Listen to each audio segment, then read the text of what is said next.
Hi guys, this is CA Kshitij Gupta and you are watching Wealthy's YouTube channel.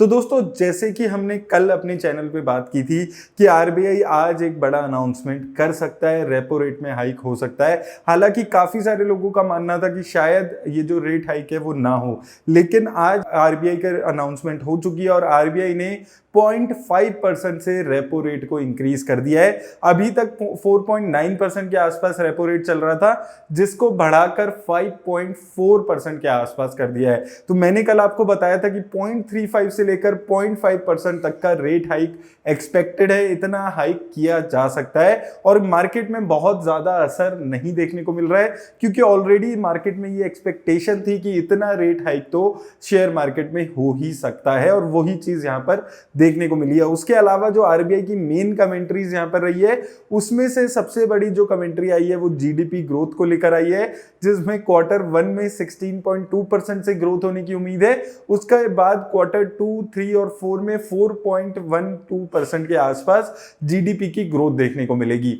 Overall जो GDP growth है financial year 2022-23 में, वो लगभग यहां पर 7.2% की जीडीपी ग्रोथ की एस्टिमेशन आरबीआई ने दिया है। लास्ट टाइम भी यही एस्टिमेशन था, तो एस्टिमेशंस यहां पर बराबर वहीं पे सेम रखे गए हैं। और ये जो 7.2% की जीडीपी ग्रोथ के यहां पर एस्टिमेट्स लगाए हैं, ये ग्लोबल जितनी भी कंपनीज हैं उन्होंने भी इंडिया की 7 से लेकर 7.34% तक के ही अनुमान दिए है। उसके अलावा इन्फ्लेशन पे यहां पर बोला जा रहा है कि इन्फ्लेशन जो आरबीआई ने बोला है वो 7% के आसपास की ही क्वार्टर 2 में भी रह सकती है।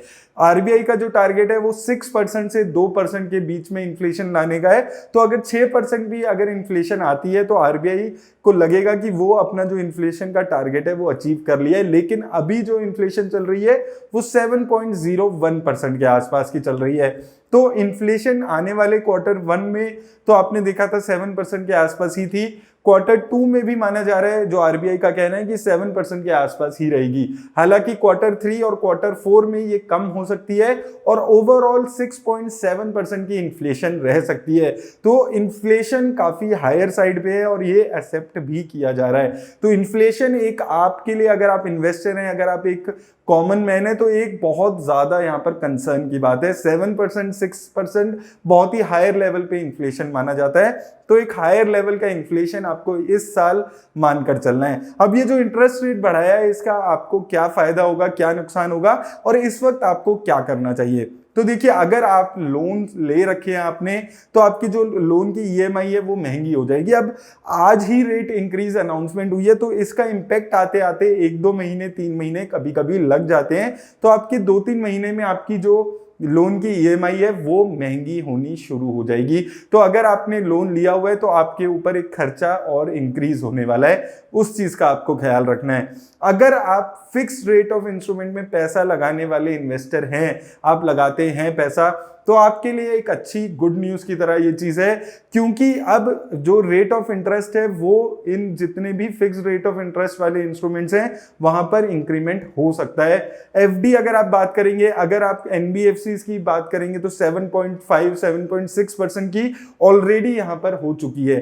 कोविड लेवल में अगर आप देखते तो 4-5% की एफडी रेट रह गए थे, जो अभी बढ़ के 7.5% के आसपास हो चुके हैं। अब इस इंटरेस्ट रेट हाइक के बाद हो सकता है आपको किसी एनबीएफसी बैंक्स में 8% तक भी एफडी मिलने लगे। तो अगर आप रिस्क फ्री इंस्ट्रूमेंट्स में पैसा लगाने वाले इन्वेस्टर हैं तो आपके लिए एक अच्छी बात है। अब बात आती है कि क्या आपको इस वक्त एफडी या ये सब कराना चाहिए।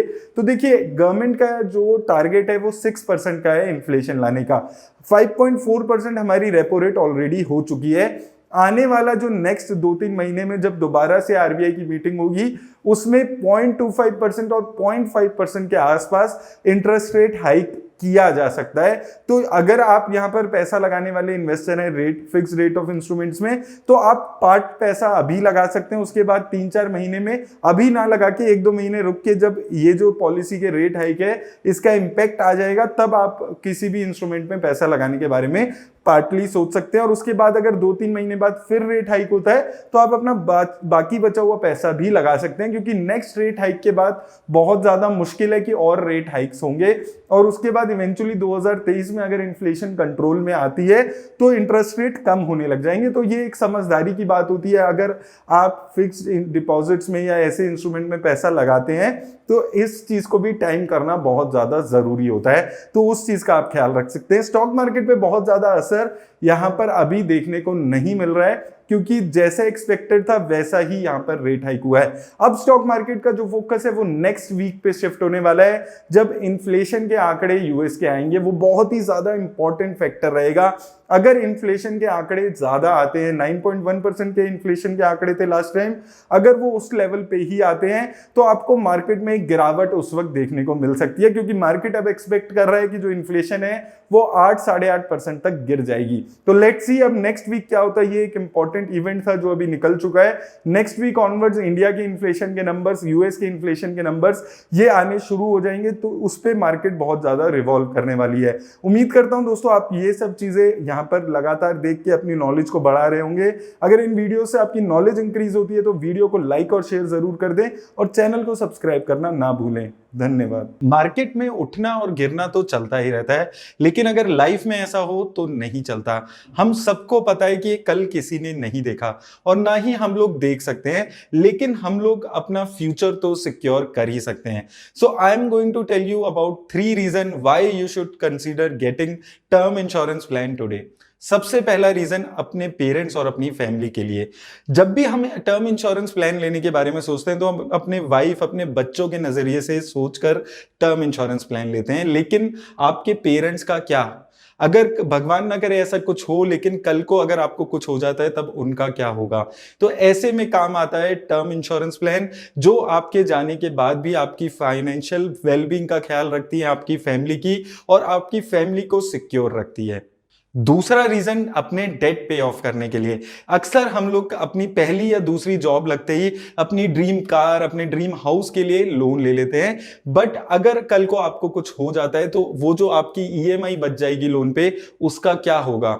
उसके लिए काम आता है आपका टर्म इंश्योरेंस। टर्म इंश्योरेंस में जो आप सम एश्योर करते हो, उससे आपके जाने के बाद भी आपके पेरेंट्स, आपकी फैमिली वो जो आपका बचा हुआ लोन है उसको उतार सकती है। इसलिए टर्म इंश्योरेंस लेना आपके लिए बहुत ज्यादा जरूरी है। और तीसरा रीजन है रीजनेबल प्रीमियम। जब हम यंग और हेल्दी होते हैं तो बहुत सारे इंश्योरर्स हमें काफी कम प्रीमियम पे एक अच्छा खासा कवर दे देते हैं। आप 1 करोड़ तक का इंश्योरेंस करवा सकते हैं 1000 से 1500 पर मंथ में। और हम सबको पता है ये बहुत ही लो कॉस्ट है, लेकिन जैसे जैसे हमारी उम्र बढ़ती जाती है ये जो प्रीमियम का अमाउंट है ये भी बढ़ता जाता है। तो इसलिए आपको एक सर्टेन एज तक इंश्योरेंस लेना बहुत ज्यादा जरूरी हो जाता है। So if you are interested in taking a term insurance plan, I will highly recommend you to talk to Wealthy's trusted wealth partners. They provide free consultation and spam free advice. तो Wealthy के wealth partner से consultation book करने के लिए मैंने link description में आपको दे दिया है। आप जाकर अपने टाइम के हिसाब से उनसे मीटिंग फिक्स कर सकते हैं, अपने सारे डाउट्स उनसे क्लियर कर सकते हैं। और एक चीज मैं आपको बार बार बता रहा हूं कि ये जो कंसल्टेशन है ये बिल्कुल फ्री है, एकदम फ्री ऑफ कॉस्ट है, आपको कोई भी पैसा नहीं देना होगा। तो आप अपने सारे डाउट्स यहां पर जाकर क्लियर कर सकते हैं। तो आज ही अपनी कंसल्टेशन वेल्दी के वेल्थ पार्टनर्स के साथ आप फ्री ऑफ कॉस्ट बुक करें। Think wealth, get wealthy.